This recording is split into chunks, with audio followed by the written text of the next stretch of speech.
I'm going to lock a key on that thermostat. Don't you lock a key in the thermostat? I'm going to lock a key in the thermostat. It was actually very thoughtful. It was. Oh, so thoughtful. Yeah. What's up, guys? Welcome back to my channel. So I'm here today to talk about The Real Housewives of New Jersey, Season 14, Episode 12, Don't Trial This at Home. So be sure to like, comment, subscribe. Let's jump right on into it. But first and foremost, I want to note, some people have mentioned that they really want me to get a mic, that the echo's an issue.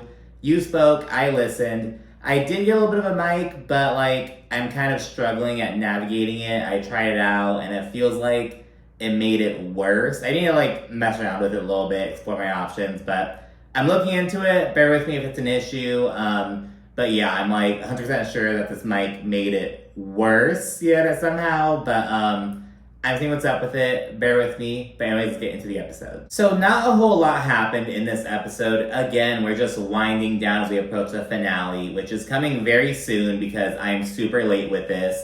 I'll talk about why in a community post, but anyways. We open with Rachel talking about how she's seen her 1-year-old make a lot of good progress since having her lip and tongue tie procedure. They did something with her lip and her tongue essentially, and it's been helping with her gross motor skills, her eating, her speaking, things like that. So she's talking about seeing that really good progress and whatnot.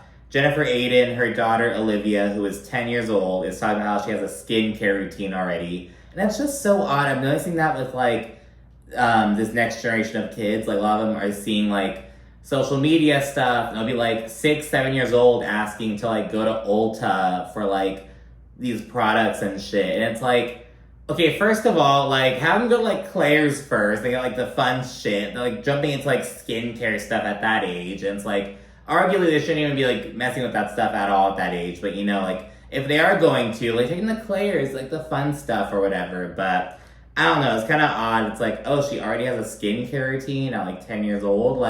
You're barely starting to get let your skin do its thing. Okay, girl. Anyways, Jennifer and Bill, they chit chat. And Bill shares that Joe Gorga invited him to a little boys' night kind of thing. Later on, we see these dueling boys' nights that both kind of fucking suck. Anyways, everyone was invited except for Louis. And Bill notes that he told Joe that he had to be in surgery that evening. He's oh, I have a patient I have to work on, blah, blah, blah. But in reality, he's going to be at Louis' event. He also notes that Polly will be there as well. And when Bill says that Nate isn't going to make it to either event, he's oh, he's busy with an event or some shit. Jennifer responds to being oh, Nate's a little bitch boy too, I think. Why? What has given you the impression of that? You're saying shit because you're mad at Danielle. What about Nate makes you think that? If anything, you're hooking to a little bitch boy. Honestly, girl. And she also recycles the same fucking insults all the time. She's always Merriam-Webster! Merriam-Webster! Oh, a little bitch boy, little bitch boy. It's always the same bullshit with Jennifer. It's girl, be creative. Anyways, this quick little scene ends with Jennifer noting that she isn't interested in chatting with Danielle unless Danielle approaches her first. But Jennifer questions whether Danielle's even capable of this, so that happens. Dolores and Jen Fessler then finalize the trip details, and the expectations are low. Dolores straight up says that's not going to be a goombaya. I was not Dolores having a fucking Teresa moment. But anyways, it's not going to be about holding hands and making peace. It's going to be about working on their relationships, a boot camp kind of thing. So yeah, talk about that. And again, it's just a last ditch effort. Expectations are very low. They don't even want it fucking going, so it's okay, whatever. We then see Margaret and Jen Fessler meet up for lunch, and after some chit-chat, Jen Fessler mentions that Teresa is having a little get-together so ladies can learn some information about Margaret that came up in the court case. She's gonna have James Leonard, who has apparently been her lawyer for a decade now, and Margaret is pissed the fuck off. She learns that Jen Fessler was invited, along with Jennifer Aiden, Jackie, Dolores, and Danielle. And when I say Margaret is pissed, she is pissed. She's why are y'all getting together just to bash me, blah, blah, blah. I can't believe anyone would even entertain this. What did you say? Are you gonna go? Or is anyone gonna go? Why would anyone be a part of this? Oh my God, it's disgusting. Just going on and on. She also bashes James Leonard. She's his office is right next to the meth clinic. My attorney's office is located here, blah, blah, blah. He would never have the time to even come and just bash someone, like, on his off time. Like, what is this? So she's just really pissed off. She calls up Dolores and Danielle, and they're both kind of like, hey, I don't know what's going to happen. I'm going to hear her out, blah, blah, blah. And Margaret is just not here for it. And Danielle tells her that it seems like it'll be less about Margaret and more about Louis' situation with his ex, and, like, apparently something came up pertaining to Margaret. So it'll be something along those lines, more about Louis' court case. And yeah, Margaret is just fed up. We then see Joe Gorga and Louis dueling boys' nights. Ultimately, Joe Gorga's, they have like these bone marrow shots, and John Fuda gets like an allergic reaction. It's this whole thing. They're like, oh, go to the hospital, dude, go to the hospital. I'm Italian, I'll go to the hospital. Like, Joe Benigno has to literally be like, no, shut up, listen to the paramedics, do what you need to do. Like, it's this whole fucking thing. And then at Louis' place, so that stuck out to me is that, so he's like, oh, we have all this freshly cooked food. It was just made here not too long ago. But the cheese was obviously, like, bagged, pre-shredded cheese. And it's like, you didn't fucking shred the cheese. They're like, oh, we made this all homemade guacamole. You didn't have the you didn't shred the cheese yourself? Like, I don't know. I was kind of doubtful about the whole premise at that point. He also has everyone do these devotionals in Teresa's little podcast studio. And it's just so cheesy and corny and just like, is this a joke? But it wasn't. My Jenny. Baby, I love you. I remember before we had the kids, we used to give each other so much hugs and loves.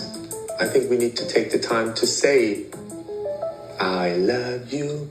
The next scene involves Dolores telling Paul that the house she booked for the trip literally burned to the ground. There was like an electrical issue. It turns out that allegedly it broke out in like the little back guest house, which is where Teresa and Jennifer Aiden were gonna sleep. But yeah, it just did not work out. Polly's like, wow, you guys got lucky that it didn't happen when you guys were there. Dolores questions if it's a sign or like an omen, just like she's just really upset because I guess it was a really perfect house, took her forever to find, and now the trip is ruined. And before the scene ends, Polly tells Dolores about the whole little devotional bullshit that Louis had them do. And Dolores is very intrigued. He had us do like a devotional video to each of our wives and girlfriends. Aw, devotional? Yeah. Like, what does that mean? It was actually very thoughtful. It was. Oh, so thoughtful. Yeah. Oh my goodness, so what did you say? Where's the video? Well, I don't know where the video is yet. Find it. I love when she like mimics Polly's accent. She did it earlier this season too with like, oh, I don't think that, or like just with the THs to like just tease. It's just, I guess she imitates him like that. It's kind of cute. Anyways, the last event is Teresa having James Leonard over to talk to the ladies. And it's ultimately to help people understand what Teresa is going through by presenting the facts. Danielle, Jackie, Jennifer Aiden, and Dolores are all there. Again, Jen Fessler bowed out. Oh, by the way, I don't know if I mentioned it. After seeing how upset Margaret was, Jen Fessler was like, okay, I won't go, don't worry about it. So yeah, she's the only one who's not there. Everyone else was like, hey, I'll hear what you have to fucking say. When Teresa's away from the group, though, Dolores mentions that Teresa just needs to calm down, and she says that it's painful to watch. She's like, I need the old Teresa back, blah, blah, blah. Jennifer Aiden also observes that Teresa's withering away. And James Leonard straight up says that Teresa is more stressed now than she was when she was going to prison all those years ago. And it's like, why is she inheriting this guy's fucking bullshit and like making it her own? Like, you're more stressed, allegedly. You know, you've been more stressed over the past few months than you were when you were literally going to prison. Like, okay, girl, you know, that's just such an odd statement for like him to make. And by the way, he was like, I've been with this family for 9 years. I love you guys. I'll do whatever I can to help people understand what you guys are going through. Bitch, you just love being on retainer. You just love that they fucking pay you just to be there. Like, okay, dude, you know, whatever. Oh, I've been a part of this family. I love you guys. I know what you guys are going through. Fool, shut the fuck up. It's like, okay. James then says that Louis and his ex had issues long before Teresa came into the picture. Interesting. And he also notes that in 2021, they learned that the ex was allegedly in correspondence with Margaret. They were like, just sharing information. He didn't go into like who reached out to whom or anything, but he mentions that. And he also says that Margaret was allegedly subpoenaed in November of 2021, and she acknowledged she had received it, but she declined to go to court. And I'm like, well, if you're subpoenaed, don't you like have to go? Isn't that like the point? I don't know. Maybe it's my understanding of it. Maybe it wasn't like a legit, like serious thing. I don't know. But yeah, like Louis' attorney subpoenaed her to like shed light on the information she was getting or whatever. And Margaret is also accused of allegedly telling Louis' ex that she was going to expose Louis and Teresa. But I'm like, okay, well, if Margaret did say it to Louis' ex, how would that have gotten back to like Louis? Did they like get like phone records or like how did the ex allegedly betray Margaret? Like I don't understand how, because like wouldn't that be in the ex's favor? Like, yeah, bitch, expose it. You know, wouldn't she be for that? I don't know. I'm just so confused about that. Teresa then prepares the women for this whole fucking bombshell. It'll make their head spin, all that shit. And this revelation is that Louis' ex is allegedly feeding Margaret information for Margaret to put out. That like, oh, Margaret is the one who's like getting the information out there from the ex. And this whole fucking thing, they're saying that Margaret's also getting information to try to hurt Louis and Teresa. And it is just a flop. Dolores in the confessional points out that Teresa has been suspicious of this for years, though Margaret has always denied it. But Dolores is like, well, I wonder if that's true.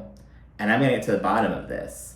It's gonna be interesting because Dolores and Margaret are really close. She's also good. I mentioned this in a comment recently. I feel like Teresa and Dolores almost have more like a cousin kind of relationship. Like, I feel like Dolores is closer to other people in like the day-to-day, but like she and Teresa have shared roots. You know what I mean? So it's kind of interesting seeing Dolores navigate these waters, essentially. Jackie says that Margaret never once mentioned ever being in communication with Louis' ex, because they're like, you know, Jackie, you would be the one to know.